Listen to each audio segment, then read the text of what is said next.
Ayan. So, recording and transcription started. Okay. So, I'll be presenting first yung problem sets.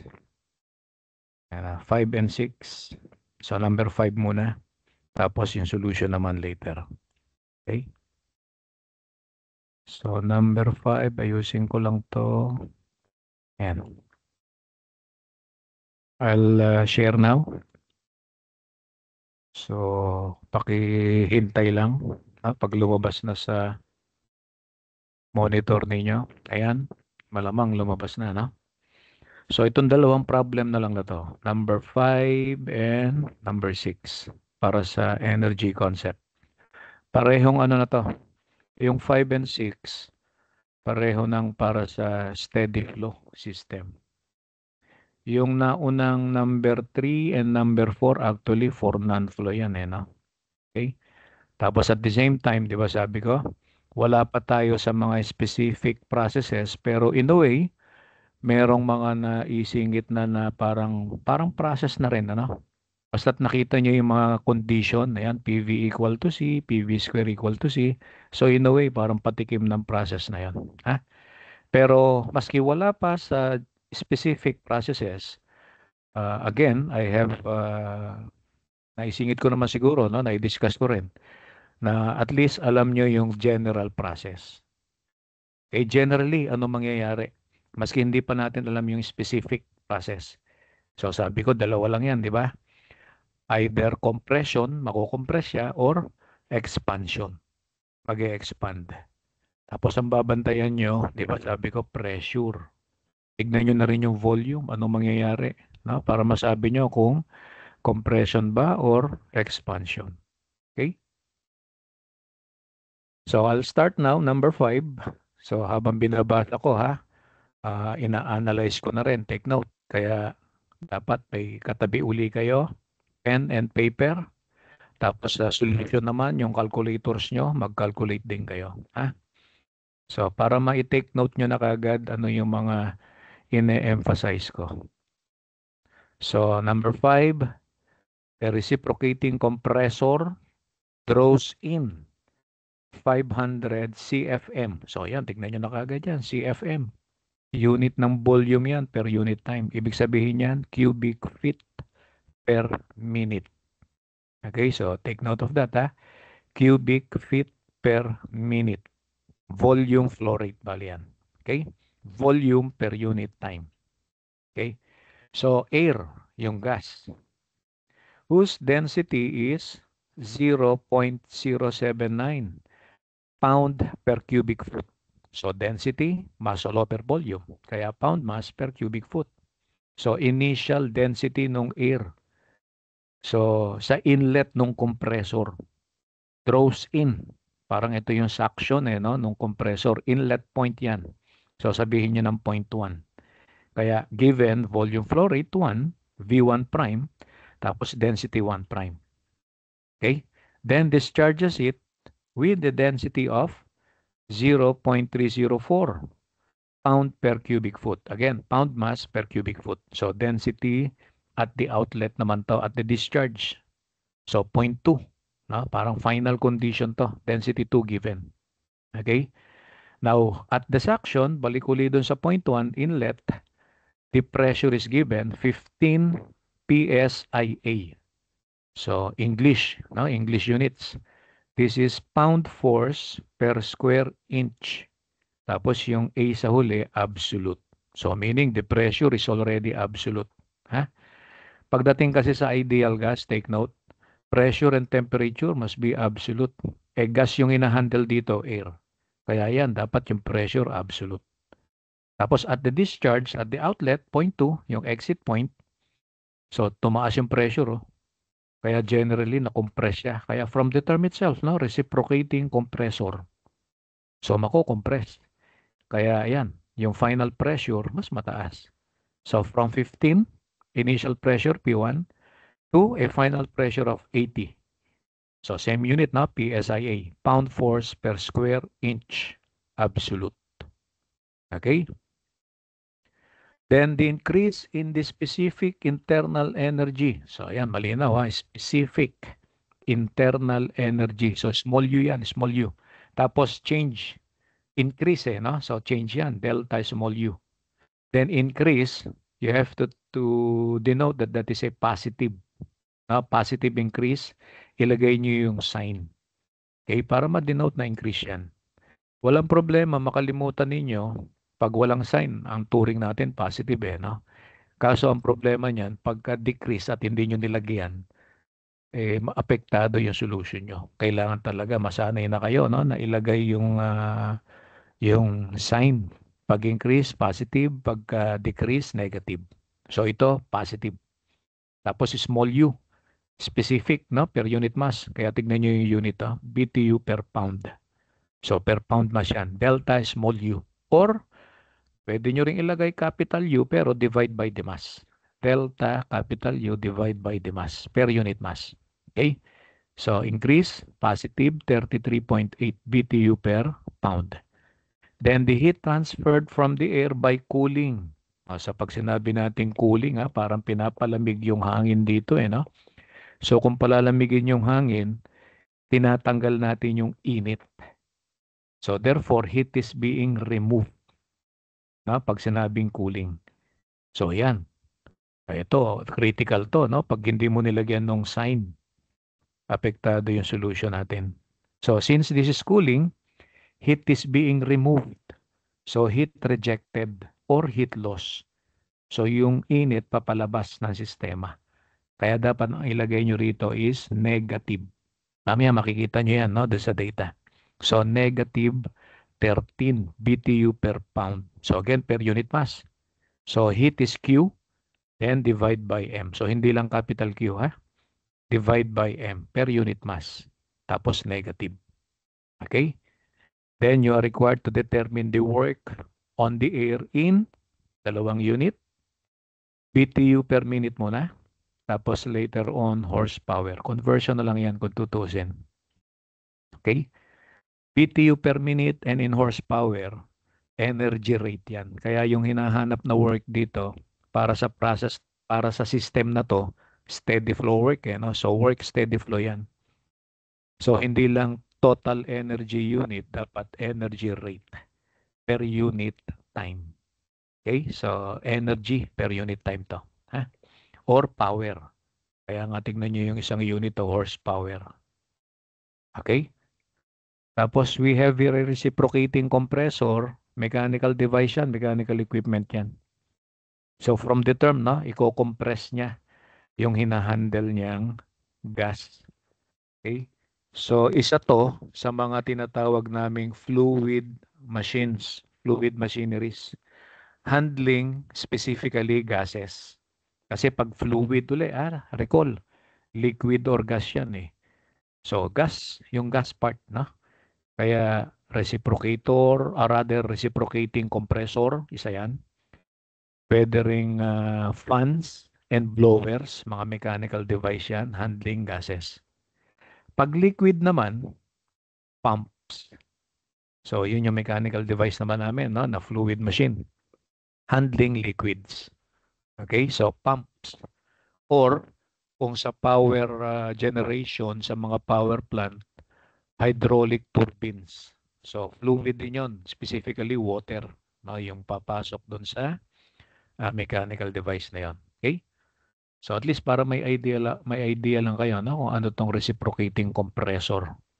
Reciprocating kasi yung figure dito, as much as possible may figure. Ang representation namin sa compressor, ayan, specifically reciprocating compressor, piston cylinder system din yan. So iba magtataka, sir, non-flow yun Closed system yun Ang gagawin ngayon, papakita nyo lang merong inlet, may papasok na mass, point 1 yan Tapos once na makompress na siya, ilalabas mo ngayon yung na-compress na gas. Kaya may inlet, may outlet. Yun lang yung madadagdag dun sa piston cylinder setup. Meron kang point of entry, papakita mo yon sa figure, tapos meron ka rin point of exit, yung discharge. Kaya magiging steady flow system na siya. Hindi na close. Okay? Hindi katulad pag wala yon, nasa loob lang yung mass, closed system yon, ha? So, non-flow yun. Pero dito, steady flow siya. Okay? So, in a way, ha, meron na tayo mga initial analysis dito. Kaya, hopefully, na take note nyo, ha, yung mga sinasabi ko. So, stop sharing ko muna to. Puntahan na natin yung solution. So, stop sharing. Close ko muna. Then, solution. So, wait nyo lang. Pepesto ko na kagad sa number 5. Tapos, share. Ayan. So, hintay lang natin. Okay? So, again, yung figure lang ang kulang dito. Ha? Oh, sabi ko nga, pwedeng piston cylinder. Tapos, pakita nyo, may 0.1, may papasok. Tapos, 0.2, lalabas. Okay? So, yun lang yung madadagdag. Kaya, from the usual closed system, pag piston cylinder setup, pagka nilagyan nyo ng inlet saka outlet, magiging steady flow na yon. Ha? Steady flow system. Okay? So, yun yung mga given, no? Tignan nyo. Throws in, so that is 0.1, volume flow rate at 0.1, V prime 1, no? Or V1 prime. So, 500 CFM, cubic feet per minute. Initial density and final density given. So, at the inlet, ito, 0.079. At the outlet, 0.304. Parehong pound mass per cubic foot. Okay? Sa pressure naman, tumaas, na-compress, no? P1, 15 PSIA, then P2, 80 PSIA. So again, PSIA, pound force per square inch, absolute. Okay? Then yung specific internal energy increase. So delta small u, positive, ayan, no, increase. Or, sabi ko nga, pwede rin capital U, pero divide by the mass. Yan, specific, ha? Per unit mass. Positive 33.8 BTU per pound. Then the heat. So, hindi lang capital Q, ha? Divided by M uli. BTU per pound, no? Tapos cooling or heat loss. Or actually, wag nyo nang intindihin itong decrease. Mas maganda, instead of decrease, remove or rejected. Palitan nyo na lang yan. So, yun. Take note nyo uli, ah. So, hindi decrease. Mas appropriate yung remove or rejected. Kasi nga cooling. So, yun, negative. Yan, kailangan may negative talaga yan pagka isa-substitute natin later on, no, sa mga equation. Kaya nga pag hindi nyo nalagyan, positive ang turing, eh, damay na yung final answer nyo dyan. Damay na yung solution nyo. Mali na yun. Ha? So, required, what is the work? So, system is steady state, steady flow, kaya work steady flow. Tapos, dalawang unit first in BTU per minute, then horsepower. So, as I've said, work rate, steady flow work rate, or energy rate, or power. Energy per unit time is power. Okay? So, steady state or steady flow system. Pakita natin, recall natin yung mahabang heat equation pagka steady flow. Diba ito yung Q, yan, equal to delta PE plus delta KE plus delta U plus delta PB, then work steady flow. Mas maigsi pag non-flow, no? Yung closed system. Yung Q is equal to delta U plus work non-flow. So maigsi lang yan. Pero pagka steady flow, ito na yan. Tapos rate per unit time, kaya yun, no? Nilagyan ko ng mga apostrophe. Ha? So Q prime, delta PE prime, delta KE prime, delta U prime, delta PV, then prime, no? Then work steady flow rate. Okay? So or tuldok. Pwedeng dot Q dot, delta PE dot, etc. So, per unit time, ha? Ibig sabihin. Okay? So, analyze natin. Further analyze. Ha? Mapapansin nyo, nilagay na kagad dito, neglecting delta PE. By the way, yan, balikan ko lang uli. Baka mamaya nakalimutan yung picturean. Picturean nyo na yan. Tapos, screenshot. Okay? Tapos later, pag sama-samahin nyo, ha? Then, pwede nyo na sigurong i-download, i-print para may hard copy pa rin kayo. Ha? Okay? So, further analysis, base sa mga data na binigay, walang elevation, Zs of 1, Zs of 2. Pwede nating i-assume, same level. Okay? So, no change in elevation, delta PE, pwede yung i-neglect later. Yung velocity, wala rin binigay eh. Oh. Or, baka mamaya may masolve ba? Tignan nyo rin. Okay, kasi volume flow rate given eh. Oh. So, pwedeng gamitan ng continuity equation kung tanda pa yon. Area times the velocity is volume flow rate. Okay, so if ever no, na mako-compute siya, tignan nyo rin. Pagka na-compute nyo na individually what is initial and final velocity, baka mamaya pareho rin lang. So, delta KE will also be 0. Pwedeng i-neglect usually no, yung dalawang to. Depende sa condition na given. Okay? So, usually itong dalawa lang naman. Pero pag may given na velocity, hindi pareho, wag mong i-neglect. Sama mo yan. Ganun din sa elevation. Okay? So, dito pareho. Kaya matitira na lang dyan yung delta U, delta PB, tapos work steady flow. Tapos sa kabila, heat. Then, so solve nyo na yung work steady flow. Lipat nyo na yung delta U tsaka delta PB. Okay? Transpose nyo na yan. Mamaminus na yan dun sa heat. So, yun na yung continuation. Iaangat ko na ha para next portion or next frame. Ayan. So, hanggang ano na yan, no? Hanggang final answer na yan, yung work steady flow. So, again, picturean nyo na. I-screenshot nyo na. Okay? So, as I was saying kanina, pwede nang i-neglect potential and kinetic energy, no given elevation and velocity. And velocity cannot be computed, na? Cannot be calculated. So, same velocity na lang. Same level, elevation, Z1, Z2. Yung velocity, V sub 1, V sub 2. Therefore, pwede na natin neglect potential and kinetic. So, ito na yung matitira nga. Solving for work steady flow, lipat na yung delta U tsaka delta PV on the other side. Ayan, mamaminus na siya. Ha? So, Q prime. So, dapat per unit time minus delta U prime, internal energy rate. Tapos sa delta PV, flow energy rate ulit. So, doon sa delta PV, doon nyo ilalagay sa volume yung rate na, yung per unit time. Kasi meron tayong volume flow rate bukod sa mass flow rate. Okay? So, solve natin isa-isa. Yung Q prime, may binigay na Q per unit mass. Kaya kailangan natin ng mass flow rate. Ayan. So, yung mass flow rate muna solve natin. So, pwede natin i-consider yung density at 0.1. Basically, density is mass over volume. Total mass, total volume. Kailangan natin yung per unit time. So again, ano ka partner, no? So pag total mass, total volume. So pag mass flow rate ang kailangan mo, ang kapartner mass, or rather ang kapartner ng mass flow rate, volume flow rate na yun. V1 prime given.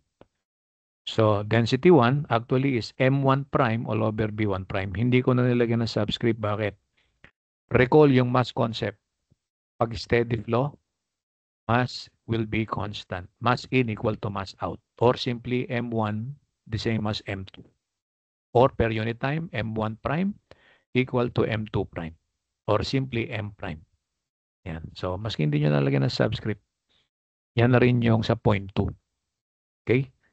So, cross multiply density 1 times volume flow rate 1, makukuha nyo na yung mass flow rate. Yan. Cancel yung cubic feet. Okay? Density, pound mass per cubic foot. Tapos yung volume flow rate 1, V1 prime, yung 500 CFM, cubic feet per minute, cancel yung cubic feet. So matitira pound mass per minute. Okay? So ito yan ha. M1 prime the same as M2 prime or simply the same as M prime. Okay? So, solving now for Q prime per unit time na yung heat, negative. So, negative yung kanina no? Negative 513.5 BTU per minute. Negative yung Q all over M kanina ha? Okay? So, multiply by M prime, eto na, negative pa rin. So, heat loss, di ba? Heat remove, cooling. Now, delta U naman, delta U prime. Ang binigay yung specific delta small u or delta capital U divide by the mass. So, multiply lang uli ng M prime. Na-solve na natin yung M prime. Ito, so direct substitution na lang. Pakita nyo yung unit analysis ha. So, pound mass cancel. BTU per minute ngayon to. So, increase, positive. Yan. 1,335.1 BTU per minute. So, isa na lang. Yung delta PV na lang. Kapag sinabing delta PV, final PV, V2, V2 minus initial PV, B1, B1.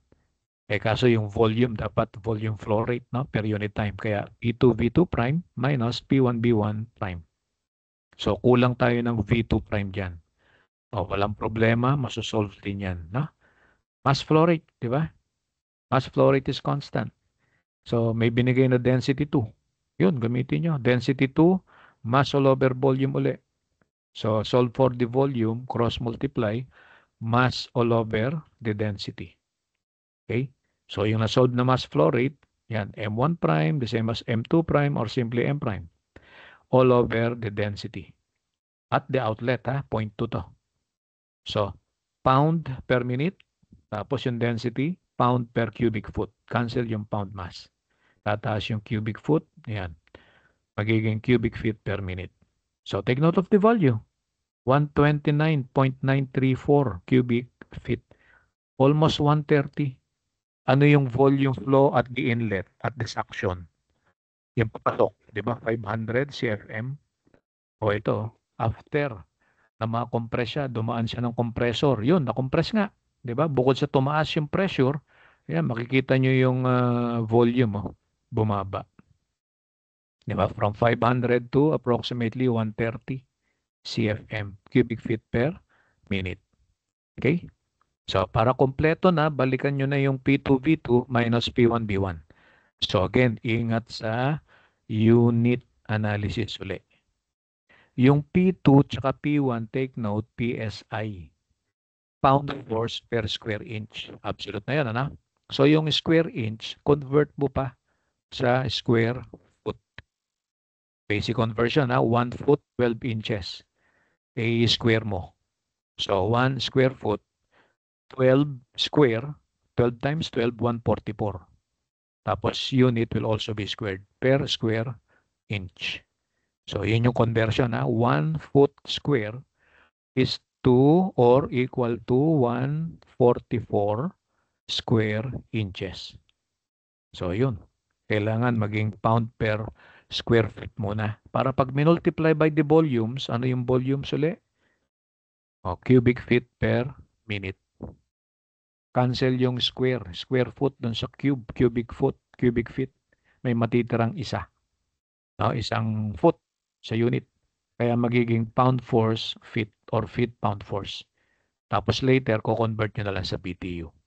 So, recall ulit, yung conversion ito. 1 BTU, 778 pound force feet para maging BTU per minute. Para ko pare-pareho na sila na units. So, yun ang titignan nyo. Dapat yung unit consistency. Okay? So, delta PV, V2, V2, initially, ito unit nyo. So, positive ang lalabas. Take note. Pound force feet per minute. 416,839.68. Positive increase yan. Tapos, convert na natin, 1 BTU, 778 pound force feet. Cancel yung pound force feet or feet pound force. I-divide nyo by 778 to. Ito na yung sagot. Positive 535.784 BTU per minute. Okay? So lahat BTU per minute na, no? yung Q prime, so ito, negative 513.5 BTU per minute. Tapos yung delta U prime, positive 1335.1 BTU per minute, up to delta PV prime, which is positive 535.784 BTU per minute. So, Q minus delta U minus delta PV, all in per unit time. So, lahat yan, ha? Heat rate, energy rate. So, lalabas negative. Ayan, o. Work steady flow now will be negative 2,384.384 BTU per minute. So, hayaan mo lang na negative kasi nga may ibig sabihin yan. O, di ba? Pagka negative, work done on the system. So, papasok yung work. Tama lang kasi yung compressor sa amin, take note, power requiring device yan. Kailangan supplyan mo ng power para mag-function siya, mag-operate siya. Yung compressor. Kaya expect negative work to. Pero pagdating namin sa higher courses, na higher subjects, dealing with thermodynamic systems or other mechanical devices, absolute value na usually yung nasosolve namin, wala na yung mga negative. Kasi ina-apply na namin yung direction. Alam na namin yung direction eh. So at least dito, yun yung purpose, no? Para masanay kayo. Ano yung direction niya. Makikita nyo ngayon dun sa sign. Ayan. Kaya pag convert ng source power, hindi ko pa inalis uli, ha? Yung negative. Nandun pa rin yung negative sign. So again, meaning work done on the system. Okay? So ito naman yung conversion, no? 1 horsepower, 42.4 BTU per minute. Yan, pag kinonvert mo na, yan na. Or, actually, 42.4 something pa to no? So, accepted na yung 42.4. Kasi ang talagang isa pang pinanggalingan na conversion nito. Ito, i-take note nyo ulit, 1 horsepower is equal to 2545. 2,545. 2545. Ano unit nun? BTU per hour. Okay? So, BTU per hour yan. Kung gagawin mong BTU per minute, divide mo by 60. 1 hour, 60 minutes. Kaya lumabas tong 42.4. Ulitin ko, hindi eksakto yon. May continuation na decimal pa yan. Okay? So, try to calculate. Ito na yung work steady flow. Done on. Tama lang na negative kasi compressor, take note, kailangan supplyan mo ng work. So, work done on. Papasok, no? Ng system. Okay? So, may tanong dito bago natin iwan tong problem na to. Tapos balik na tayo dun sa last. Problem number 6. Okay? So, stop sharing ko na to, ha? Balikan na natin yung eto. Balikan na natin yung problems. Okay? Yan. Last problem, number 6. So, a thermodynamic steady flow system. Hindi na sinabi kung anong specifically, what kind of mechanical device, no? Basta sinabi lang, steady flow system. So, at least, direkta na, no? Drawing ka lang ng kung ano mang sistema, pakita mo lang na may papasok tsaka lalabas. Kunwari, rectangular. No? Rectangular block. Tapos, pakita mo lang nasa ng point 1, point of entry, then point 2, point of exit. Okay? So, yun na. Yun na yung system dito. May mass na magkocross. Yun lang importante, no? Steady flow system. So, ito naman yung mass. Sir, Yes, yes. Ay, oo nga pala. hindi po Hindi ko pa nakikita sa end na-share. namin. Yes, yes, yes. Sorry. Yun, tama yun. Pagka ganyan, singit ka agad. Anyway, problem pa lang naman to, no? May kopya naman kayo. Diba? So, share ko pa rin. Yan. Hintayin nyo lang. Okay. So, yan na, ha? Problem number 6. Yan. As I was saying, yan. Thermodynamic steady flow system. So, again, take note nyo na. Sa drawing, mas maganda, may figure ulit ito.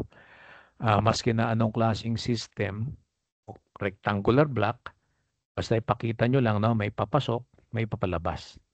Point 1, yun yung point of entry. Point 2, point of exit. Yan, steady flow system na yon. Tapos, may mass na magkukross sa boundary, no? Kaya open system. So, ito na yung mass, oh. Mass flow rate na yung binigay. 4.56 kilogram per minute. So, of a fluid. So, hindi na sinabi kung anong klaseng fluid. Basta binigay na yung iba pang condition. Yan. Point 1, point of entry yan, ha? Yung papasok. So, pressure. Yan. Inlet. Pressure 1. Initial condition. 138 kPa. So, sinobrahan uli ng A, absolute, ibig sabihin. So, malamang gas to, no? Yung mass dito is a certain gas. So, 138 kilopascal absolute. Okay, bakit ko nasabing gas? Kasi nga, pagdating sa ideal gas, makikita niyo yun, no? Yung note ko doon na yung pressure tsaka temperature must always be absolute. Yan. Yan. Absolute, yo. Yung parehong pressure, initial tsaka final, P1, P2. Okay? So, bukod sa pressure, 138 kilopascal, absolute, kilonewton per square meter, ha? May isang small v. Yung small v dito, specific volume. Makikita nyo naman sa unit. 0.04 cubic meter per kilogram. Tapos may isa pa uling small v. Again, base sa unit, velocity naman siya. Meters per second. Ito yung nilalagyan ko ng bar sa taas, no? V1 bar. So, velocity. Ha? Tapos yung small v lang, specific volume. Binigay din yung small u. Specific internal energy, 1. Small u, 1. So, 17 kilojoules per kilogram. Per unit mass, kaya small letter. Okay? Then the fluid leaves the system. So, lalabas. Magkukross ng boundary nga. At a boundary whose final pressure binigay, P2, tumaas. Tignan nyo, 138 naging 552 kilopascal absolute. So again, generally, alam natin yung prosesong nangyari. Tumaas yung pressure, na-compress. Okay, so again, pressure ang basehan. Ha? I-prioritize. Tapos tamay na yung volume dyan. Dapat liliit, no, yung volume. Okay?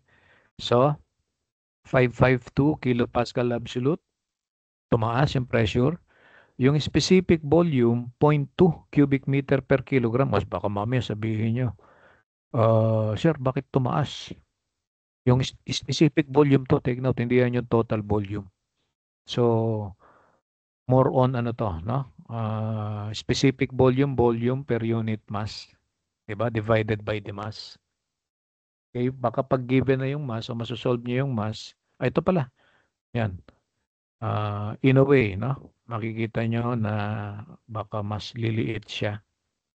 Okay? O kaya, kung hindi man, pressure pa rin yung basihan natin. Okay? So, yun yung ipa-prioritize nyo pa rin. Maski nasabihin nyo, sir, medyo lumaki ng konti yung volume. Pero, tignan mo pa rin yung pressure. Okay? Kaya nga sabi ko, in a way, baka malito yung iba, no? Mas titignan natin yung pressure. Pag tumaas, yun, tsaka nyo sabihin compression. Pagka bumaba, expansion. Okay? So, nadadamay na lang ha, yung mga volumes, temperatures, yan. Pero priority natin yung pressure. Okay? Then, velocity, tignan nyo. Hindi pareho.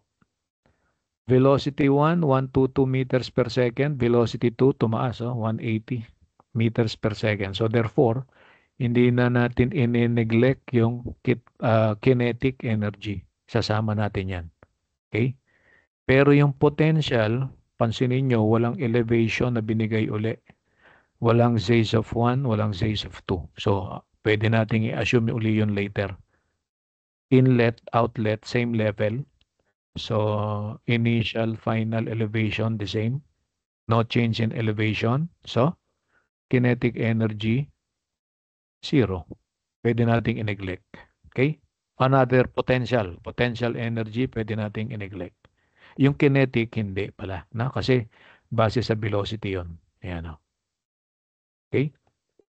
Then internal energy 2, yung small u2, specific per unit mass, ano? Tumaas naman siya. From 17, naging 53 kilojoules per kilogram per unit mass. Tapos during passage through the system, the fluid receives.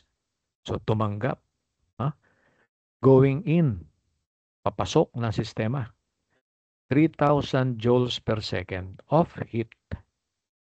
So, joules per second. Watts. Watts yan, ano? Power to. Kung tutusin, power unit, pero heat. So, meaning, heat rate. Heat per unit time. Hindi yung work na. Heat to, yan, Q. So, hindi lang basta Q. Dapat Q prime. Yun ang given. Kanina, Q per unit mass. Ayan, per unit mass siya, kaya heat per unit mass, Q all over M. Pero dito, yun na mismo yung rate, heat rate. Per unit time na to, 3,000 watts. Or, pwede nyo nga gawing kilojoules, no? 1,000 joules, 1 kilojoule. So, 1, 2, 3. Adjust nyo na yung decimal place, That will be 3 kilowatts. Okay? Kilojoules per second. So, yung 3,000 watts, pwede nyo sabihin 3 kilowatts. Tapos, receive. This is added. Kaya positive. Positive yung heat. Okay? You are required to determine the work, steady flow work ulit from the system. In, dalawang unit na naman, kilojoules per minute, tapos kilowatts. Okay? So, per unit time. So again, tignan nyo yung mga data, Dadagdag nyo na lang figure. Drawing lang kayo, anong sistema, 0.1 papasok, 0.2 palabas, para sabihin natin open system siya. Okay? Tapos ilagay nyo na yung mga data na yan. So stop sharing. Tapos close ko lang to. Punta tayo sa solution na. Ayan. Okay? So solution for the last problem, number 6. Yan, pakita ko muna to. Oops, hindi kasya. Teka pagkakasyahin ko lang bago ko i-share. Tignan natin kung pwede naman pagkasyahin natin. Medyo liliit. Yan. Para isang picture na lang, no? Nandiyan na yung sagot. So, I'll be sharing now. Oops, nawala. Teka lang, Ayan. Wait nyo na lang, Okay. So, pag lumabas na sa monitor ninyo, paki-picture na or paki-screenshot. Yan na, yung solution. No? So, steady flow system. Figure lang ulit ang kulang, Sinabi ko na kung ano yung figure. So, lagay lang uli natin, mass flow rate, steady flow. Mass flow is constant. Actually, this is M1 prime equal to M2 prime or simply M prime. Okay, so steady flow. Walang delta M. Delta M is 0. Kaya mass in equal to mass out. Okay? Then, initial condition, ayun, P1, 138. So, kilopascal, kilonewton per square meter. Absolute na yan. Velocity 1, ayun. Meron ng, not actually bar. Ito lang yung nakita ko kasi sa symbol na pwedeng gamitin. So, at least velocity, 122 meters per second. Tapos, small v, specific volume, 0.04 cubic meter per kilogram. Okay? Then, use of 1. So, specific internal energy, small u1, 17 kilojoules per kilogram. Okay? Tapos, P2, 0.2. Tumaas yung pressure, 552 kilopascal absolute or kilonewton per square meter. Then velocity, tumaas din. Bumilis, From 122, naging 180 meters per second. Then the specific volume, 0.2 cubic meter per kilogram. Tapos yung specific internal energy final, small u2, 53 kilojoules per kilogram. Tumaas naman, ano? Yung specific internal energy from 17 to 53 kilojoules per kilogram. Okay? So, heat rate, hindi lang to total heat, na? So, heat per unit time, 3,000 joules per second or 3,000 watts.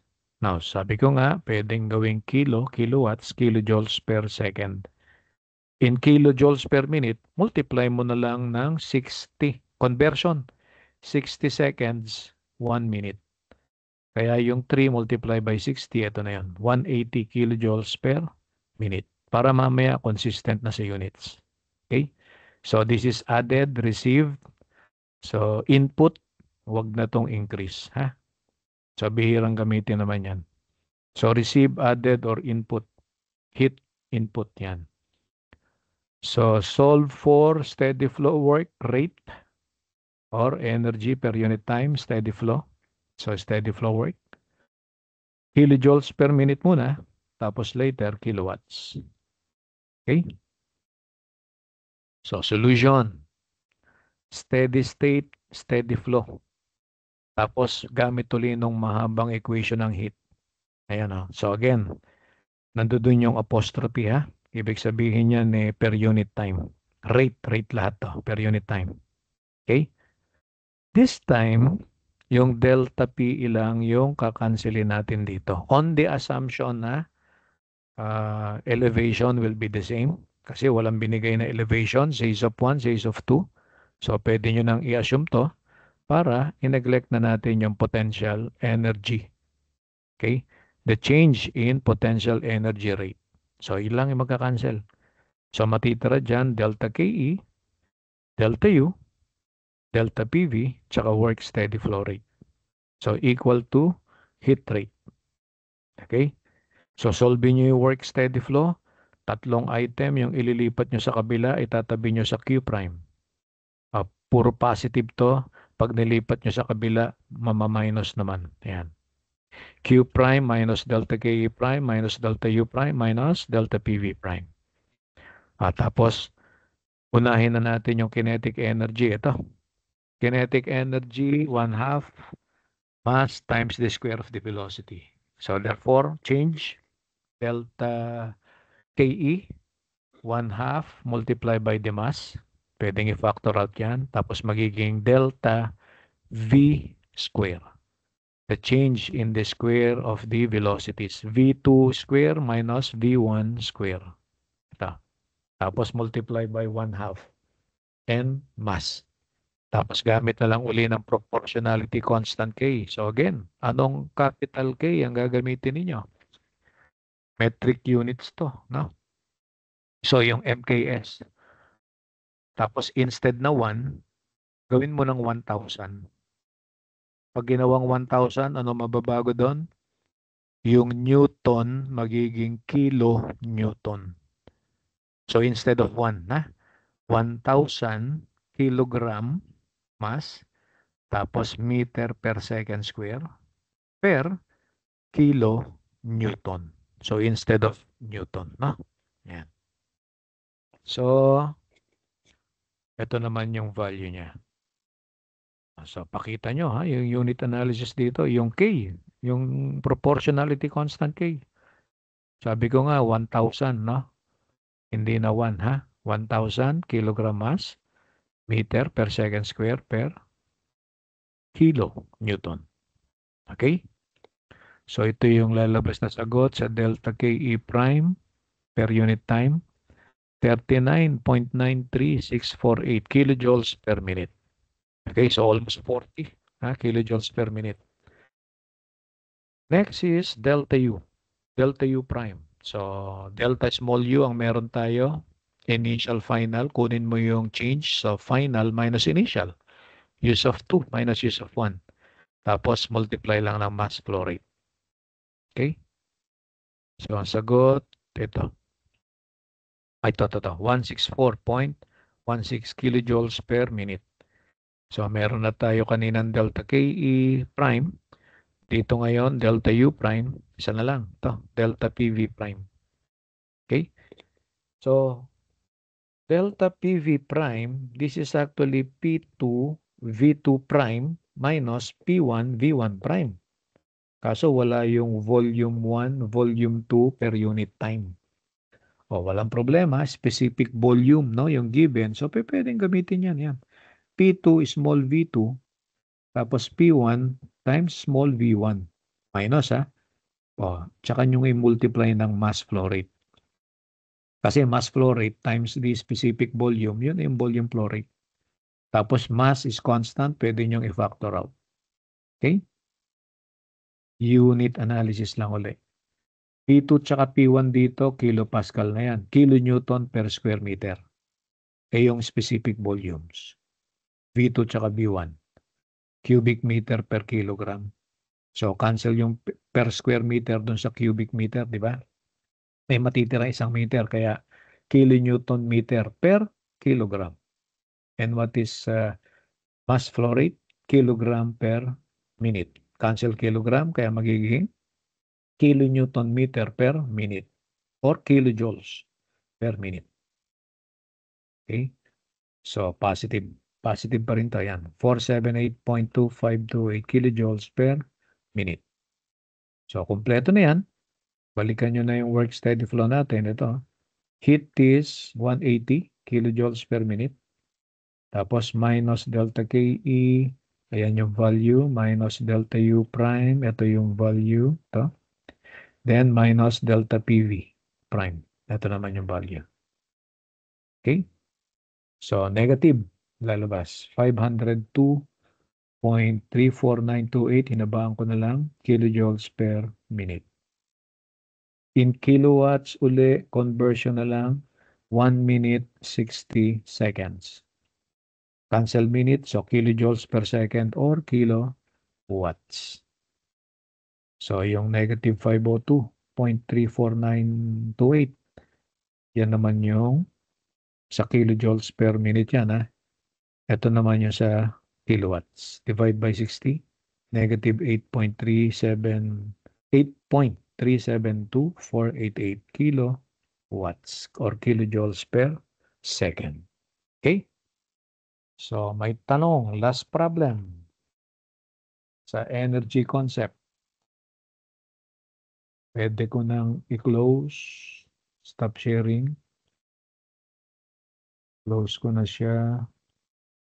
Okay. So, para diretso na tayo sa ideal gas law. Okay. So, may nakita ko sa file ko, naka-PowerPoint. Pakita ko na to. Tapos later, papakita ko rin yung mismong may digital copy kayo, na? Yung PDF file naman natin, yung lecture note, para ma-compare lang, ha? So, open ko muna yung PowerPoint. Okay. Then, sharing now the presentation in PowerPoint. Maigsi lang naman to. Yan. Wait lang natin. Okay. So, ideal gas law. Sa first slide lang nakalagay, na? Pero, slideshow ko na siya. Yan. So, ideal gas law. Ano yung susunod na slide? Define kung ano yung ideal gas. Basta ang sabi lang dito, pagka-ideal gas, yung molecular behavior ang titignan dyan. So, no attraction between the molecules. Basically, yun lang yun, ha? Pagka-gases. Kasi, doon sa tatlong phases, solid, liquid, tapos gaseous phase. Sabi ko nga, magko-concentrate tayo sa gases, no? Sa isang phase na substance. Diyan natin i-apply lahat yung mga natutunan natin sa simula pa lang, energy, or rather, system of units, properties, tapos sa energy. Yung concept sa energy, no? Yung mga iba't ibang klaseng energy. Then, focus ngayon tayo sa ideal gas. So, ano yung mga konsepto na nauna na nating na-discuss? I-apply ngayon natin sa gases. Tapos magkakaroon din to ng mga panibagong equations, no? Meron tayong mga dapat natandaan na mga bagong equations para dito. Ideal gas concepts, okay? Ideal gas formulas, equations. Tapos bibit-bitin natin yun, papunta na sa processes. Kaya hindi kinakalimutan yung natapos dito, ha? May continuity yan. Dugtong lahat yan. Okay? Karugtong lahat, ika nga. So, going back, bakit ideal? Ibig sabihin yung behavior, specifically nung behavior nung molecule. So, activity, molecular activities. Sabi ko nga, pag solid phase, yung molecular structure mo, talagang siksikan, dikit na dikit, no, sa isa't isa. Nandoon matindi yung attraction. Hindi basta-basta hihiwala yun. Okay? Kaya nga solid yung form niya. No? Pagdating sa liquid, medyo lalayo na yung mga molecules ng konti. May mga spaces na in between. Pero, nandoon pa rin yung attraction. Okay? So, medyo malayo ng konti, but the attraction is still there. Okay? Then, pag gases, talagang sobrang layo na ng mga molecules. And at the same time, this time, no? Walang attraction between the molecules. Okay?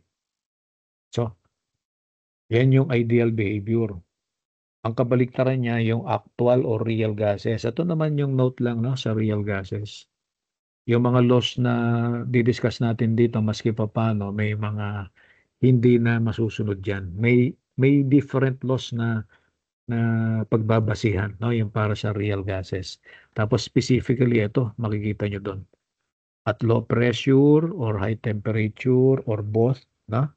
Yung mga laws na yan hindi na accepted kasi nga ito, yung forces of attraction between molecules tend to be very small at reduced pressures and elevated temperature. So, in a way, no, parang may attraction pa rin maski magkakalayo na. So, yun, depende sa condition. Ano yung reduced pressure or yung elevated temperature. No? At lower pressure or at high temperature. Doon magbabase yung attraction ng mga molecules. Okay? Pero kung ideal, talagang wala. Na? Walang attraction. Tapos, it must also conform to the perfect gas laws. Ano-ano yung mga perfect or ideal gas laws. So, ito. Next slide. Yan. Inuna ko na to. Boyle's law. Maski pa paano may technique. Bakit? Kasi boil, no? Sounds like B-O-I-L. Kulo, kumukulo. Sabihin na natin boiling water, kumukulong tubig. Oh. Dito sa mga gas laws kasi na to, ipapakita nito tatlong properties no? Ano-ano yung mga properties na yun? Yung pwedeng sabihin major thermodynamic properties. Pressure, temperature. Actually, dalawa lang, no? Kaya lang, nadadamay na yung in a way, no? Damay yung volume. Kaya minsan nakakasama na rin yung volume doon sa mga major properties. Bukod sa pressure, okay, temperature, tapos volume. So, doon sa tatlo na yon, okay, merong isang magko-constant. Tapos, doon sa matitira, ano yung relation niya ngayon? So, yun yung ibibigay ng mga gas laws na to. Oh. As I was saying, sa presentation, inuna ko na to, Boyle's Law. Merong clue yan no? May palatandaan. So, sabi ko nga, sounds like boil, no? Boiling water, kumukulong tubig. Anong property ang pwede mong ma-associate kagad pagka may kumukulong tubig? Di ba mainit? So, temperature. High temperature. So, yung temperature dito ang constant. So, T equal to C. Ano magiging relation ng dalawang matitira? Yung pressure tsaka volume. So, dun sa tatlong law, ito lang yung ang relation ay inverse proportional. Inversely proportional. Okay? So, 1 over, ibig sabihin nun na yung proportionality sign tapos 1 over. Okay? So, pressure, inversely proportional with the volume. Okay? So, P, tapos yung proportionality sign, then 1 over V. Then, again, yung pressure tsaka temperature, ito na yung binabanggit ko kanina, no, na pagdating sa ideal gas, yung pressure temperature dapat laging absolute. Kaya titignan nyo kagad yan, umpisa pa lang, no? Pag hindi pa absolute, gawin yung absolute. Baka makalimutan nyo, no? Tapos pagdating sa final answer, no? Yung mga sinasubstitute ninyo, hindi absolute pressure, hindi absolute temperature, baka madama yung final answer sa science, no? Okay? Maski na tama yung yung formula nyo, pero pagdating sa substitution, yun, doon na lang na mali. Kaya nga nakapanghihinayang, no? Na mistake. Kaya umpisa pa lang, gawin nyo ng absolute. So, gauge pressure ang sinasabi, gawin mong absolute. O, recall, no? Yung sa pressure, absolute pressure, atmospheric plus or minus the gauge pressure. Temperature, baka mamaya, degrees Celsius, gawin mong absolute plus 273 para maging Kelvin. Ganun din sa degrees Fahrenheit, baka hindi pa absolute, so plus 460 para maging Rankine naman or degree Rankine. Okay? Ganun din sa Kelvin or degree Kelvin. Yung iba kasi tinatawag na inaalis na yung degree pag absolute. Pero kung tutuusin, meron pa ring degrees scale of units ba, no? May degree pa rin eh. Kaya pwede pa rin tawagin degree ha. Wala namang problema raw. So basta tama lang yung symbol, capital K tapos capital R. K for Kelvin, R for Rankine or Rankine ha. So ayan, tignan niyo yung sa Boyle's law. Oops. Teka. Wala. Escape ko lang ha. Ayan. Tapos slide show ko ulit. Okay. Then next slide. Ito na. So volume of a given mass of a perfect gas varies inversely. Yan. Ito lang yung inverse ang relationship as the absolute pressure when temperature is constant. So absolute temperature is constant. So P, absolute pressure of the gas, and V is the volume occupied by the gas. So yung pinaka-mathematical relation niya ito.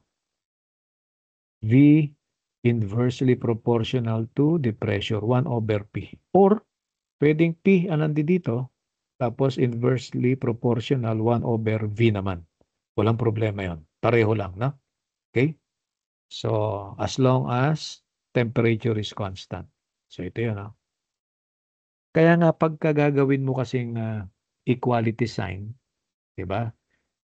Hindi lang pinapalitan ng equal sign to. Meron kang idadagdag na proportionality, constant. So, pwedeng capital C. Okay, instead of capital K, kasi yung capital K ginamit na natin sa system of units. So, pwedeng equal C, capital C na lang. Tapos, cross-multiply mo yung P, yun, magiging PV equal to C. So, as long as the temperature is constant. Okay? So, Charles' law naman, pangalawa. At least, pagka nauna na yung Boyle's law, constant temperature, pagdating dito sa Charles' law, tsaka yung susunod, iisa-isahin mo na lang no? Doon sa natitirang dalawa. Nag-constant na yung temperature. So dito, pressure naman. Tapos yung matitira, temperature tsaka volume, inverse or rather directly proportional. Okay? Sabi ko nga kanina, no? Kaya inuna ko yung Boyle's law. Yun lang yung inverse yung relationship. So meaning, yung susunod na dalawa, directly proportional na. Yung matitirang dalawang properties pagka nag-constant na yung isa. Okay, dito sa Charles Law, pressure naman ang magko-constant. So, ano relationship ng temperature tsaka ng volume? So, directly proportional na. Okay? So, ito yun. So, constant pressure. Volume changes directly as the absolute temperature. So, absolute pressure, absolute temperature. Okay? So, mathematical relation ulit. Ito. Volume directly proportional sa temperature. Gagawin mo uling equal to, equal, dagdag ka ng capital C. Tapos yung temperature dito, pwede mo nang i-cross multiply, kaya ang magiging V all over T is a constant. Ito na yun. Ayan, V all over T, ha? Is a constant. So long as pressure is constant also. Okay? Then, panghuli, ayan, Gay-Lussac's law. Pero doon sa lecture natin, doon sa PDF file, yung meron kayong digital copy, hindi ko na isama tong Gay-Lussac's. Actually, Charles law, tapos A and B. Yung A niya, yun yung constant ng pressure. Parang doon siya nag-focus kasi. Tapos in a way, nadamay. No? Kaya letter B, sa umpisa kasi kay ano rin yun, kay Charles law rin to eh. Kaya lang, hindi na siya masyado nag-concentrate doon. Ang concentration niya, yung letter A, constant pressure. Pagdating doon sa letter B, yun naman yung parang na-take advantage nito ni Gay-Lussac. Doon na siya nag-focus, doon siya nag-concentrate. Kaya sa kanya na, sabihin na natin, yung credit nasa kanya na. Yung constant volume naman to, ha? Yung Gay-Lussac's law. Okay, yung letter B sa Charles law doon sa notes natin. Okay? So, kung constant naman daw yung volume, ano mangyayari o ano relation ng pressure temperature? Again, directly proportional. Isa lang uli ang inverse proportion, ha? Yung nauna. Tapos yung susunod na dalawa, parehong directly proportional na. So, Gay-Lussac's constant volume naman to, therefore pressure is directly proportional sa temperature. Parehong absolute yun, ha? As the volume will remain the same. Okay? So, ito. So, volume constant, pressure is directly proportional to the absolute temperature. Absolute pressure din to, ha? Okay? Kaya, yan. P, yan, proportional directly to the temperature. Kung gagawin uling equal sign to, dapat singit ng capital C. Tapos bababa na yung temperature, cross multiply nyo. So P all over T is a constant. So yun naman yung, yan ipapakita niya susunod. P all over T is a constant. For constant volume consideration. Okay? Now, tatlong gas laws to. Okay? Dalawa doon sa lecture note natin ha, pero tatlo din yan overall kasi Charles law, A and B ang ginawa ko. Ito yung B niya, ha? So yung tatlong laws na yon, pwedeng pagsama-samahin, it can be characterizes into one equation. Kaya papasok ngayon yung tinatawag nating characteristic equation of ideal gas or combination nitong tatlo na to. So paano yon? Ito. Huwag niyo munang intindihin yung MR. Okay, mamaya na yan. Dito muna tayo. PV all over T is a constant. So, eto na yung sinasabi kong magka-characterize doon sa tatlong gas laws. Yung equation na to, PV all over T is a constant. Yun na yung characteristic equation of ideal gas. Kasi, doon sa equation na yon, kung ano yung magko-constant, tatanggalin mo lang. Constant yung temperature, tanggalin mo. So, PV equal to C. Yun yung lumabas kanina, di ba? Constant yung pressure. Charles law. So, P, tanggalin mo. O, V all over T is a constant. Again, yun yung napalabas kanina. Tapos, itong panghuli. Constant naman yung volume. Tanggalin mo lang yung V. So, ano yung kinalabasan kanina sa Gay-Lussac's law? P all over T is a constant. So, ito. Okay? It will now characterize, yung tatlong gas laws. Makikita nyo na dito sa equation na to. Okay? Then, dito nanggaling yung ideal gas equation. So, sa gases, bukod sa mass, kasi absolute quantity of matter, ano, pwede i-consider na constant. Nag-introduce sila ngayon ng for any individual gases, meron dapat i-consider na gas constant. Yun, capital R. So, considered constant tong dalawang to. Yun ang ipapalit mo ngayon doon sa C. So, magiging PV all over T is MR. Then from there, cross-multiply mo yung T, lalabas na yung ideal gas equation. Ito yun ang sinasabi ko. Kaya magiging PV equal to MRT. Yan, pagka tinanong niyo yan sa mga ME, no? Ano ba ang ideal gas equation? Ay, sasagutin ka agad kayo niyan. PBMRT, PBMRT. Pero pag tinanong mo, ano pa bang ibang forma o ibang muka, no, ng ideal gas equation? Eh baka mamaya tutunga nga na yun, hindi na alam. Okay? So yun yung nakakalimutan nila. Tignan nyo to. Dito sa PVMRT, yan, tandaan nyo lagi, no? May mass tsaka may volume. Tapos i-relate mo sa properties natin. O, di ba? Merong property na nagre-relate nitong dalawang property na to. Mass and volume. Density. Mass all over volume yon. So, pwede nyo isama dito, density. Pag binaba mo yung volume mo, so M all over B is density. Kaya isa pang muka ng ideal gas equation. P equal to density, then RT. So, yun, pwede yun. Or the other way around. Ano kabaligtaran ng density? Diba? Specific volume, volume all over mass. So, yun, yung mass, ibaba mo naman sa kabila. PV divide by the mass. So, V all over mass is specific volume, kaya small v naman. So, another phase, no, of ideal gas equation. P small v equal to RT. So, hindi lang PBMRT. Minsan yun ang nakakalimutan nila. Tapos, specifically, gas constant, ito capital R, meron kaming ginagamit na table. Gas table, item B1. Pwede nyo ring makita yun, ano? Thermodynamics by Fairs. Nasa appendix yun eh. Hanapin nyo na lang item B1. So, for individual gases, may ibibigay siyang value ng R. Kunwari, for air, for oxygen, for carbon dioxide, na? May value ng R yan doon sa table na yon. So, may unit yan. Pero bukod sa R, ibibigay niya rin yung CP, CV, specific heats at constant pressure and at constant volume. So later, lalabas dito yon, ano? Yung tungkol sa specific heats.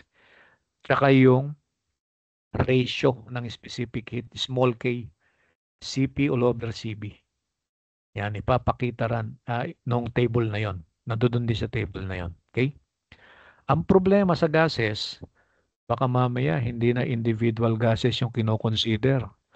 Mixture of different gases. So, compound gas ang tawag natin doon. So, posible yan sa gases no? Pag sama-samahin, iba't ibang klaseng gases. Tapos, may analysis yan. Siyempre, dalawa lang yan. Usually, the analysis is by mass or by weight or by volume. So, yung mass or weight analysis, gravimetric. Yung volume, volumetric. Or molal analysis, by moles. Pag sinabi natin kasing moles, by volume din yon, ha? So, kung compound gases, meron tayong pwedeng gamiting equation sa R. Hindi mo na makikita to sa gas table kasi. Okay? So, yan na yan, no? Gas constant. Gagamit ka na ng R bar. Yun. Divided by the molecular weight. MW for molecular weight ng compound gas. Tapos R bar, universal gas constant. May value tayo niyan. May constant tayo niyan. So, yan. Dapat kabisado nyo to. 8.3143. Yung unit, kilojoules per kilogram mole Kelvin. Okay? So, usually, pinipresent namin to as subscript, kilogram mole. Okay? May isa pang value to. Makikita nyo dun sa notes naman natin, no? Yung PDF file mamaya, papakita ko yan. 1545. 1,545. Pound force feet or feet pound force per pound mole Rankine or degree Rankine. Okay? So, dalawa yon, hindi lang sa metric. Ito, metric lang yung pinakita eh. Tapos, divide by the molecular weight.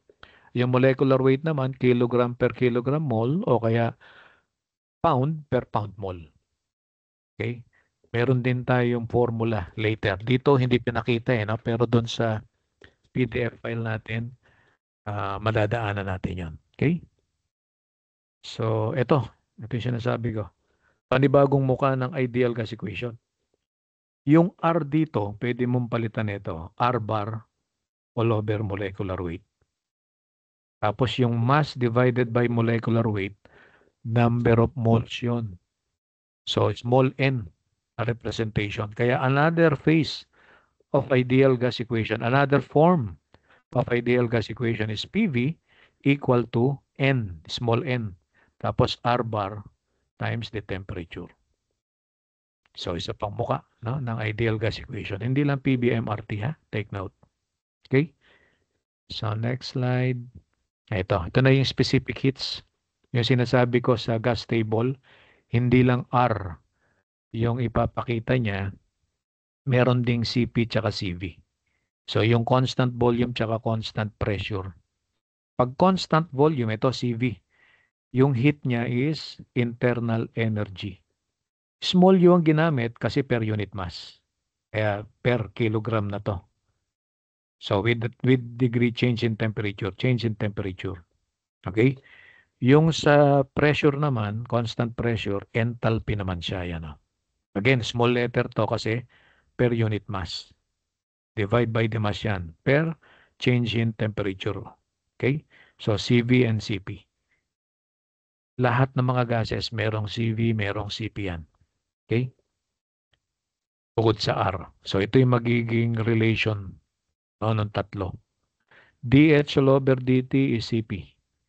du all over dt is CV. Kaya R is equal to CP minus CV. So, meaning, pare-pareho dapat sila na units. Okay?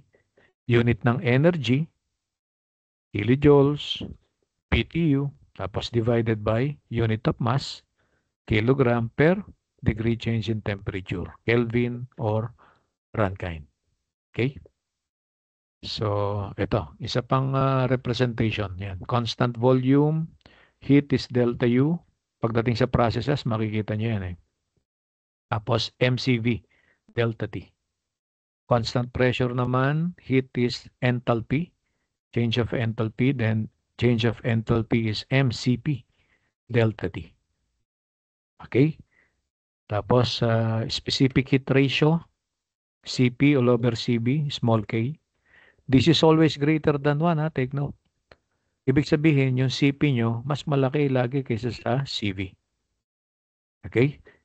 So, yan. PV-MRT, ideal gas equation. Then, sa energy concept, no? Definition ng enthalpy, internal energy plus flow. Energy, U plus PV. So, yung PV, pwede nyong palitan ng MRT. Kaya H equal to U plus MRT. Or, pagdating sa delta, change. So, ito. Pag per unit mass, small letter, small h, small u, tapos pagdating sa MRT, wala yung mass. RT na lang. Okay? Or in terms of, yan, differential quantities. dH all over dt equal to du all over dt plus R. Again, this is Cp equal to Cv plus R. Isang patunay na yung Cp laging mas mataas sa Cv. Kasi nga Cv plus R eh. Kaya yung small k mo rito, always greater than 1. Okay? So, ayan ha. Representations lang yan. Mathematical expression. Pero ito yung pinaka-relation niya na. Cp equal to Cv plus R. Okay? Tapos yung relation na ng CP, CV, R, and K. Kung pagsasama-samahin na natin, ha? Ito. So, una, CP all over CV is K. Tapos, pwede nyong solve yung CP dito, cross-multiply, so CV times K. Then, using yung CP equal to CB plus R, palitan mo yung CB yung CP. Palitan mo yung CP ng CV times K. Solvein mo ngayon yung CV, lipat mo sa kabila, minus. Ito. Pag nilipat mo sa kabila yung CV, ayun, minus.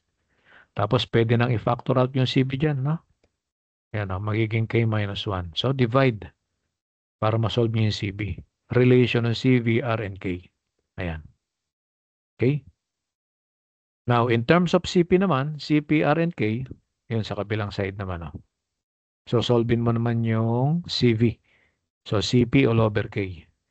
Ipapalit nyo naman doon sa CP equal to CB plus R. So, itong CV na to, gawin nyo CP all over K.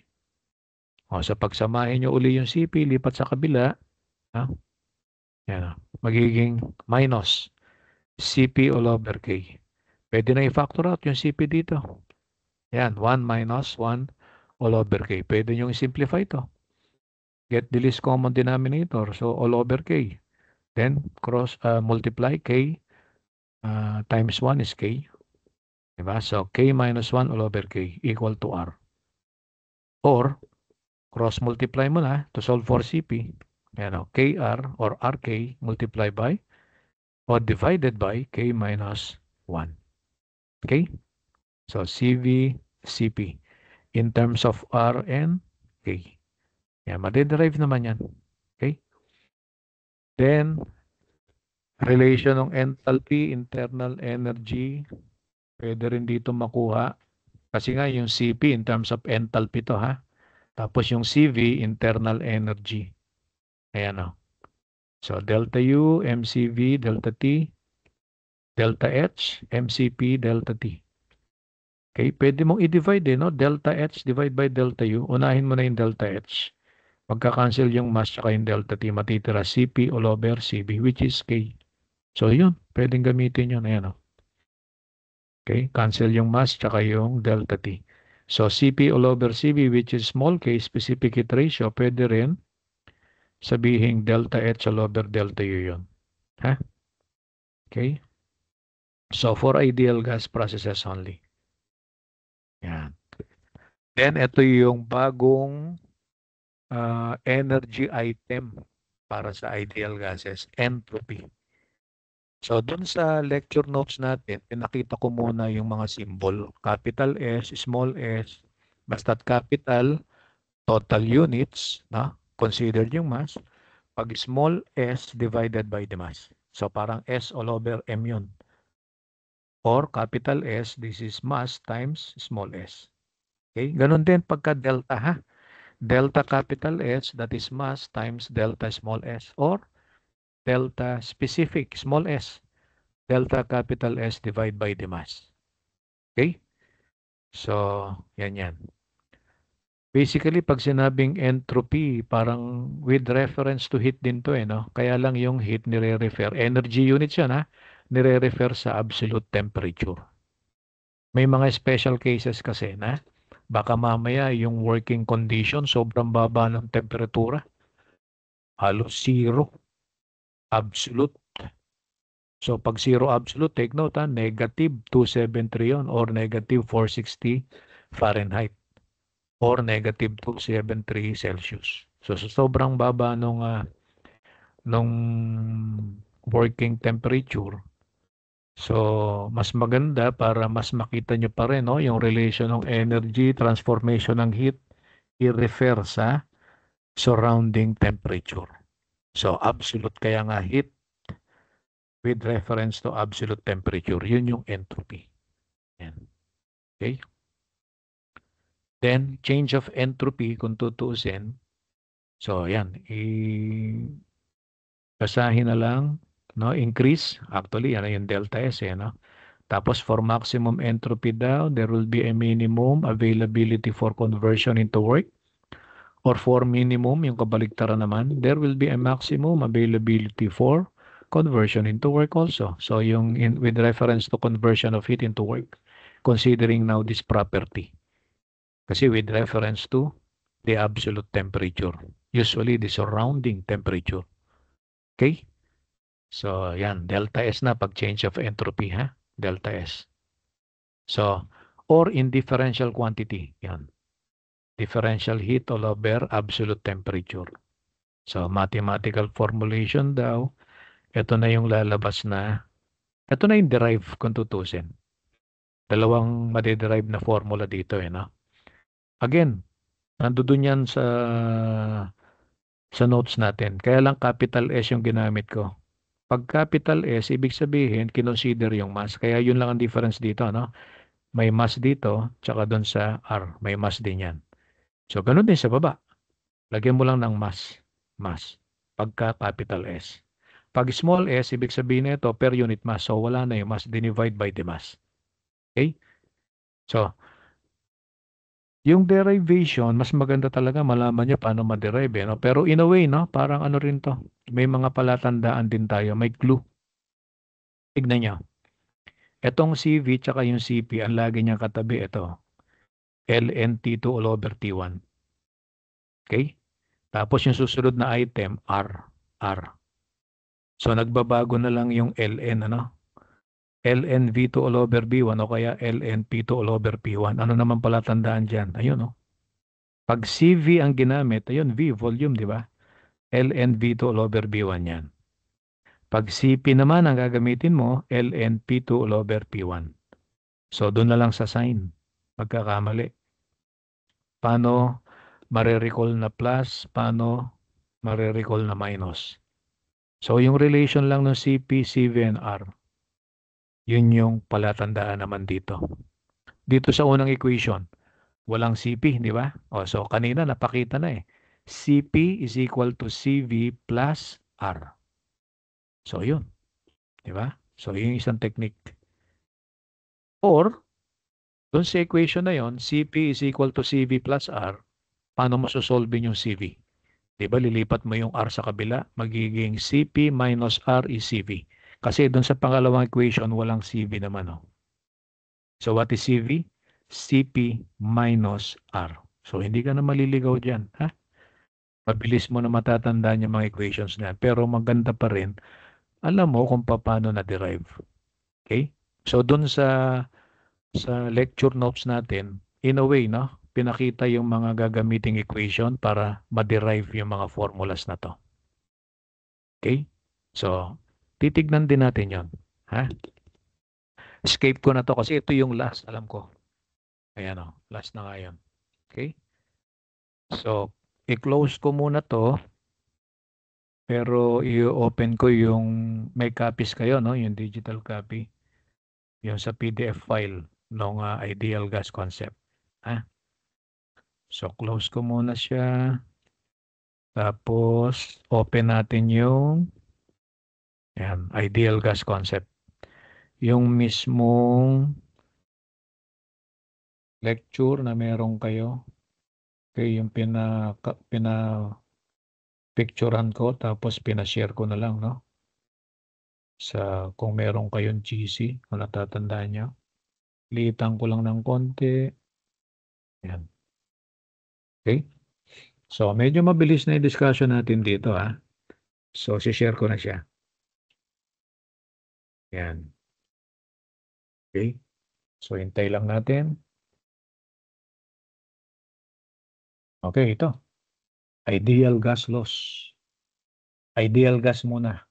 So, no attraction between the molecules. Yan yung binanggit ko kanina. Tapos, conforming to the simple perfect gas loss. Ano yung gas loss? Ayan.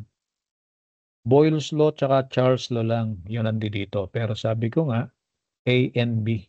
Yung Charles law ito. A and B. Yung B niya, yun yung Gay-Lussac's law. Parang nag-concentrate na lang si Charles law doon sa letter A, constant pressure. So, siguro naman nagpaalam si Gay-Lussac's law na kunin niya na tong letter B. Dito siya magko-concentrate. So, sa kanya na na-credit. Kaya Gay-Lussac's law na siya. Okay? So, ayan Constant temperature. So, V, ito lang yung inverse, yung relationship, 1 over P. Kaya PV equal to C. Okay? Tapos yung letter A sa Charles law, constant pressure. Yung letter B, Gay-Lussac's law, V equal to C. Pareho namang directly proportional yung matitira, no? Volume, directly proportional to the temperature. Tapos dito naman, pressure sa constant volume. directly proportional din sa temperature. Pressure, temperature, absolute, ha? Kaya magiging, ito, sa constant pressure, V all over Tc. Sa constant volume, P all over Tc.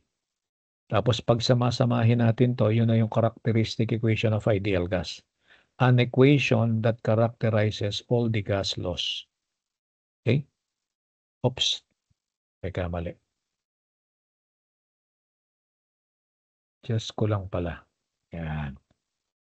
So, tataas ko na, ha? Ayun. Characteristic of ideal gas. Characteristic equation of ideal gas. So, ito na. PV all over Tc. Constant yung temperature. Tanggalin lang yung T. PV equal to C. Constant yung pressure. V all over Tc. Constant yung volume. Tanggalin mo yung volume. P all over Tc. Or, pag sinabing PV all over T, applicable to any process, ha? Apply nyo sa initial and final condition. Ibig sabihin yan, P1V1 all over T1 is equal to P2V2 all over T2. Ito yun. Kaya pag constant yung temperature, T1 the same as T2, cancel. Kaya matitira dyan, P1V1 equal to P2V2 or PB equal to C. Diba? Constant yung pressure, P1 the same as P2, cancelin mo yun. So matitira is V1 all over T1 is equal to V2 all over T2 or simply V all over T is C. Tapos panghuli, constant yung volume. V1 the same as V2, cancelin mo yan. No? Kaya P1 all over T1 is equal to P2 all over T2. Okay? Or P all over T is C. So, ideal gas equation, ito na. Yung C, pinalitan ng MR. So, nabanggit ko na to, ha? So, yung R, gas constant.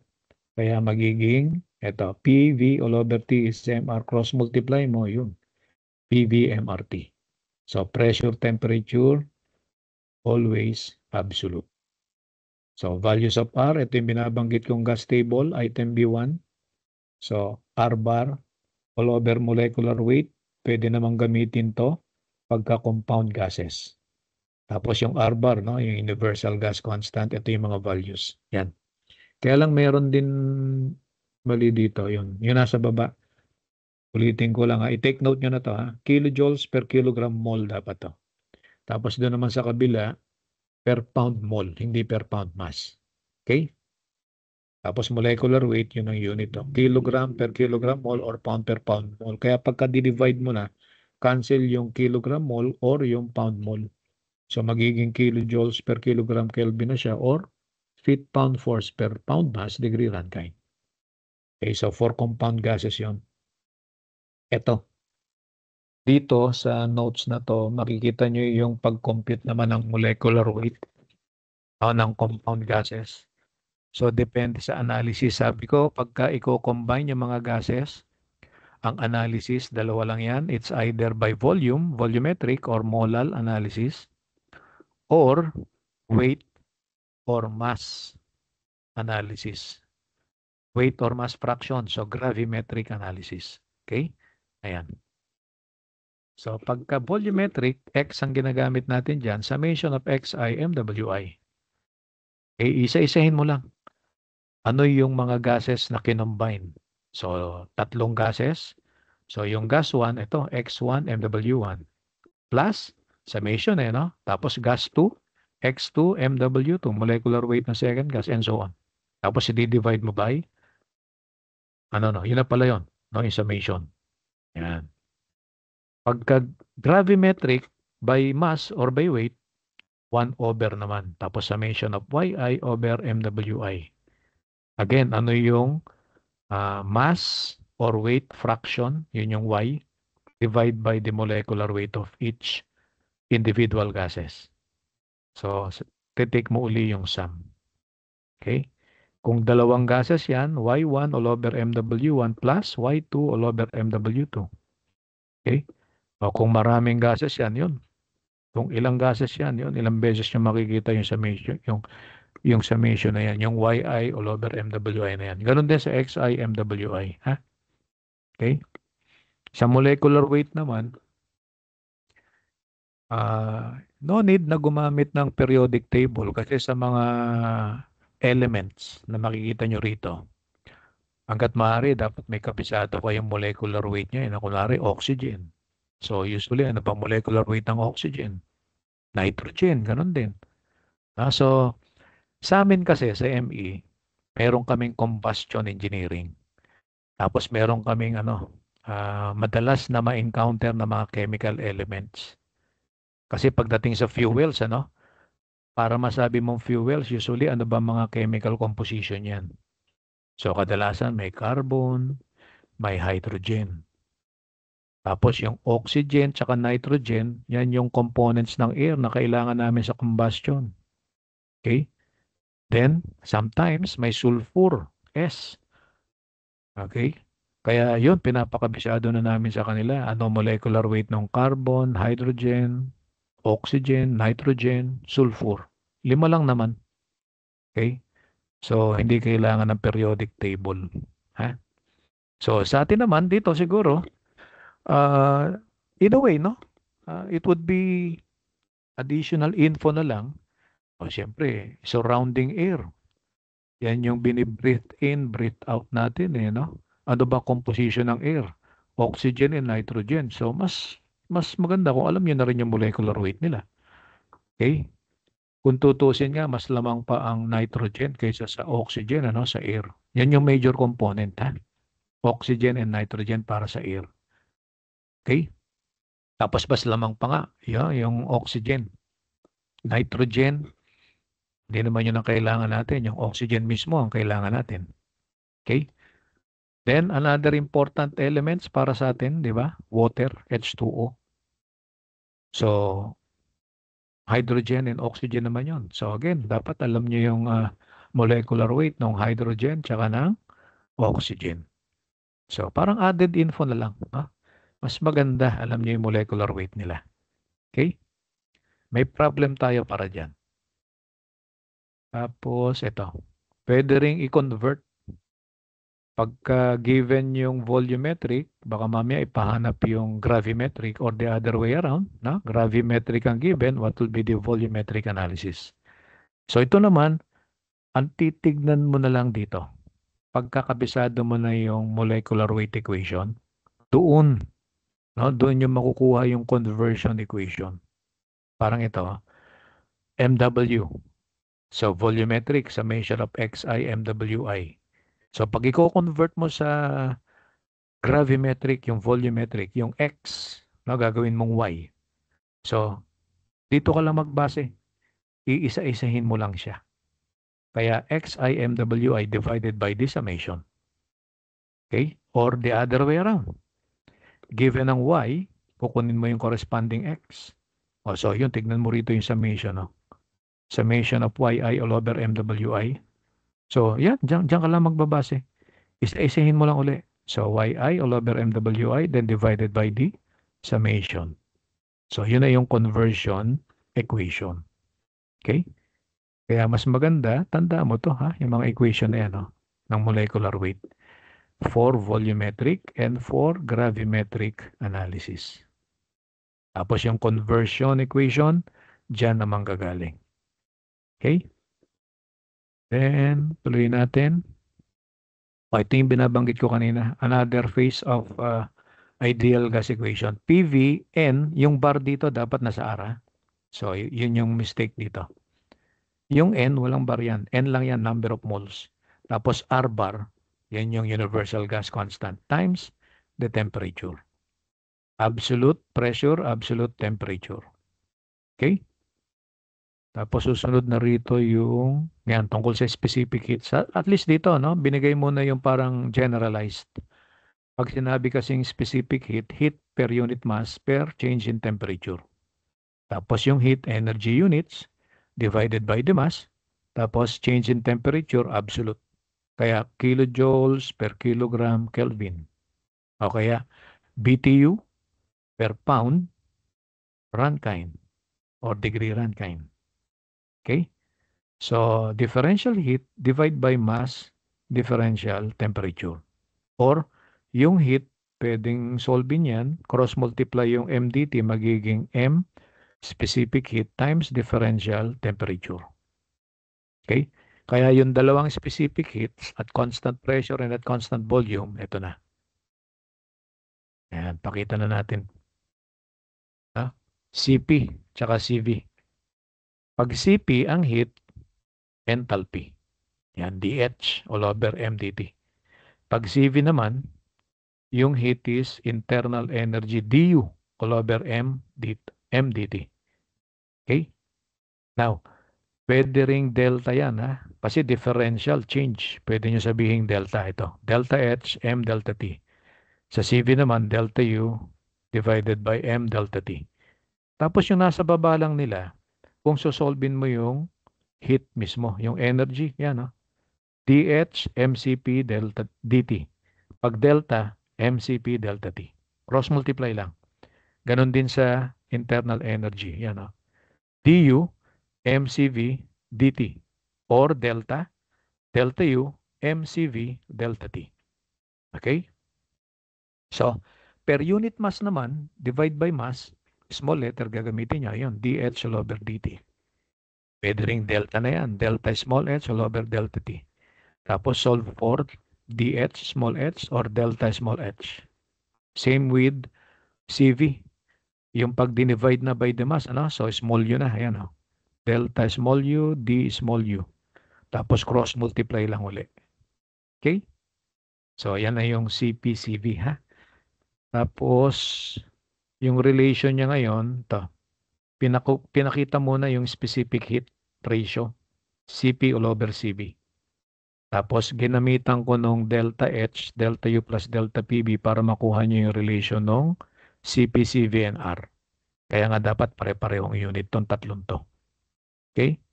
Yan o. Delta H, MCP delta T, delta U, MCV delta T. Pagdating sa delta PV, pwede nyong gamitan ng MR delta T. Yung PV, MRT, tanda pa, ideal gas equation. So pag change yan, yung mass tsaka yung R, pwede nyong i-factor out. Constant no? So matitira delta T. Yan. So ipalit nyo na. Yan. Doon sa delta H, delta U, delta PV. Pag sinubstitute nyo na yung M tsaka delta T dyan, magka-cancel out. Kaya lalabas CP equal to CV plus R. So yun na. Yan. Mas simple yung ano rito, yung derivation niya. Tapos CP equal to CV plus R. Then gamitin mo yung K, CP all over CB. Pwedeng solvein yung CP, K times CV o kaya CV, CP all over K. Ito na yung pagka i-relate mo na siya sa ito, CP in terms of KR, CV in terms of KR din. So mas detalyado naman yung derivation ito dun sa kanina, no? Yan, mas makikita niyo yung detailed derivation nun. Okay? Tapos panghuli, entropy. Yan. So sabi ko nga, pinakita ko muna rito yung sa symbol capital S, total, small s, specific. So yun, mass. Yan ha. Okay? Change of entropy, ito na yung indifferential quantity, differential heat all over temperature, or pwedeng delta. Yan. Delta S, Q all over T. Yung differential heat, pagka gagawin mo ng absolute, ika nga, wala nang delta to. Okay? Hindi na nilalagyan ng delta. Kasi yung delta, initial to final, final minus initial, no? Yung heat kasi, talagang magmamanifest yan pagka nagbago yung condition. Ibig sabihin, meron na tong initial, tapos naging final condition. Kaya nandun na yung heat. Okay? Pero pagka papalitan mo na yung heat, kunwari constant volume, delta U. Yun, lagay mo na yung delta. Constant pressure, enthalpy. So, delta H. Doon natin gagamitin yun. Okay? So, delta S, ito, capital S, small s. Okay? Then, change of entropy for an ideal gas for any process. Ito na yung sabi kong yung mga kailangang equations para ma-derive yung dalawang formula kanina. Okay? So, una, yung differential entropy, differential heat all over the absolute temperature. Ano yung heat? Ginamitan ng, ito yung heat non-flow equation or flow system. Ha? Delta U plus work non-flow. And work non-flow is integral of PDV. Okay? Pag kukunin mo kasi yung differential quantity nito, yung delta rito, dQ na yan. Ayan. Tapos yung integral of PdV, tatanggalin mo lang yung integral. Kaya differential heat is equal to du plus PdV. Yun yung ipapalit nyo rito. Okay? So, dun, madiderive ito ngayon. Bakit? Isa-isahin mo lang. du plus PdV divide by the temperature. So, ano ang du? du all over T. Tapos yung PdV plus PdV all over T. So, dun sa du all over T, ano ang du? mCV dt. Tapos constant yung mass, tsaka yung CV. Then integrate mo na, pwede mong ilabas yung constant. Ang matitira dyan is dt all over T. Kaya may ln ka ron. Okay, so take note nyo yun, ha? Doon naman sa PDV all over T, papalitan mo yung P all over T. Saan kukunin? PV MRT. PV equal to MRT. So what is P all over T? MR all over V. So yun ang ipapalit nyo naman dito.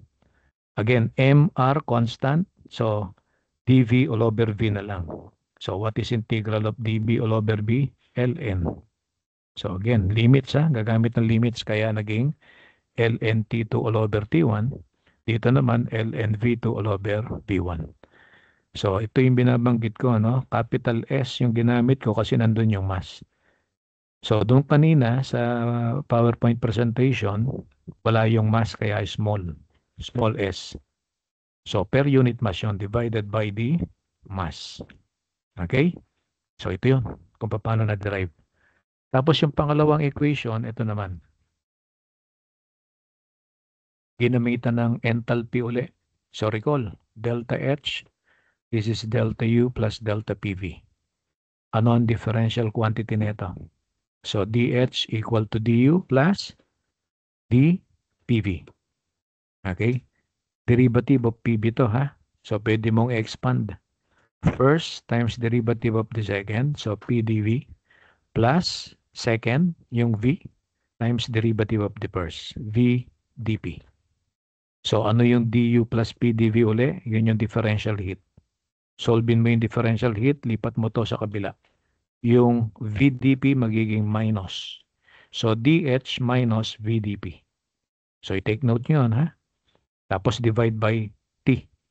So dH all over T tapos minus VdP all over T. What is dH? mCP dt. So dt all over T, yun uli, oh, ln.